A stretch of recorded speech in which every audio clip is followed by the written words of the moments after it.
All right, so let's talk about Wikipedia and how to use it effectively in your research. That's right, you do get to use it, but you may not use it the same way you did in the past. Okay? What I want you to think about is Wikipedia as a springboard for your research, the thing that gets you going, not the actual swimming pool where you're going to spend all your time. Okay? If you think of Wikipedia that way, you're going to be more successful as a researcher. Okay, first of all, you need to know what an encyclopedia is.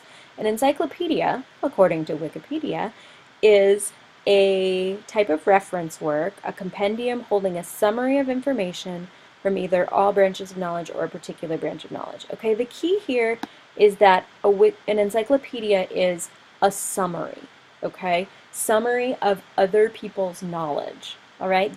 The encyclopedia doesn't add any new thinking or commentary or organization to the work. It's just a summary of other works. Okay, so for that reason, more advanced researchers, which you guys are getting to be, don't use encyclopedias as sources in most of their research. Okay, so just like Encyclopedia Britannica, World Book, Wikipedia, we don't really use those as citations in our research. We might use them to help us inform ourselves on background knowledge to help us search and find that good quality research from primary or secondary documents, but encyclopedias are more like third-hand sources or even fourth or fifth hand, okay?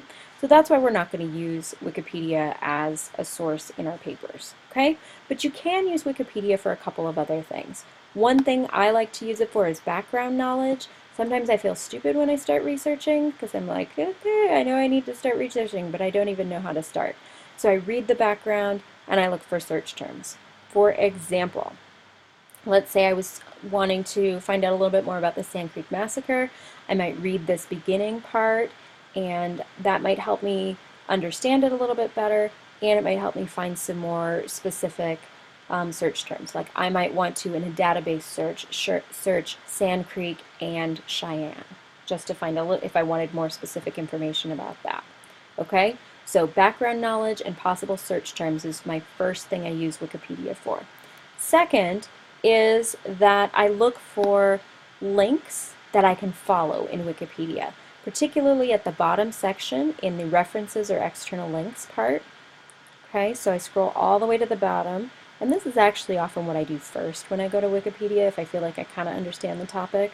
I'm not going to go to see also because that's going to take me to another Wikipedia page, and that's not really what I want. Although I suppose sometimes you might want to do a little more Wikipedia-ing. But what I could actually use as sources are some of the clickable things in here, okay?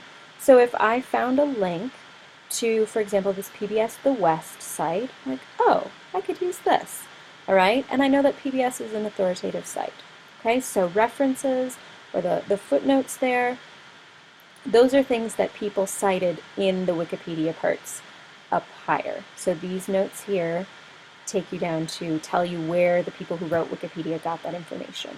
So follow the links in any of these, and then at the very bottom is the real jackpot, the external links. All right, so here's where you click on these and it'll take you to other sites that will give you more information from a more authoritative perspective. All right, so I encourage you to think of Wikipedia as your springboard, the thing that helps you get going in your research, not the swimming pool where you're going to do all of your real work. All right, happy researching.